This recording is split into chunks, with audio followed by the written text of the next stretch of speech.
ഒരു സ്റ്റേജിനെ എങ്ങനെ കൈകാര്യം ചെയ്യണമെന്ന് പോലും അറിയാത്ത ഈ കോമാളികളാണ് നാളെ ഈ പ്രബുദ്ധ കേരളം ഭരിക്കാൻ തയ്യാറെടുക്കുന്നത്.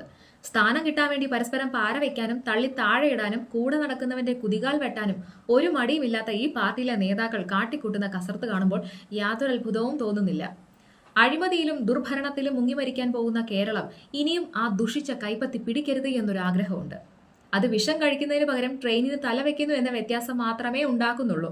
എത്രയോ കാലമായി ഇടതും വലതും ഈ കേരളം മാറി മാറി ഭരിക്കുന്നു, ഭരിച്ചു കുളം തോണ്ടുന്നു. എന്നിട്ടും പഠിക്കാത്ത ജനങ്ങൾ ഓരോ 5 വർഷം കൂടുമ്പോഴും അരിവാളിനും കൈപ്പത്തിക്കും മാറി മാറി കുത്തി അവരെ ജയിപ്പിച്ചു വിടുന്നു.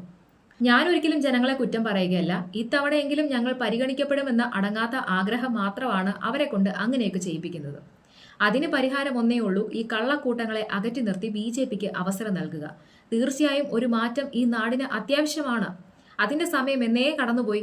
ഒരു സ്റ്റേജിലെ പ്രകടനം ഇങ്ങനെയാണെങ്കിൽ ഇവരൊക്കെ മന്ത്രിമാരായാൽ എന്തായിരിക്കും സ്ഥിതി എന്ന് പ്രത്യേകിച്ച് പറയണ്ടല്ലോ. കൊള്ളക്കാരും കോമാളികളും ചേർന്ന് ഈ നാടിനെ ഇനിയും നശിപ്പിക്കാൻ അനുവദിക്കരുത്. നമ്മുടെ നാട് മാറണം. ആ മാറ്റം BJPയിലൂടെ ആവട്ടെ.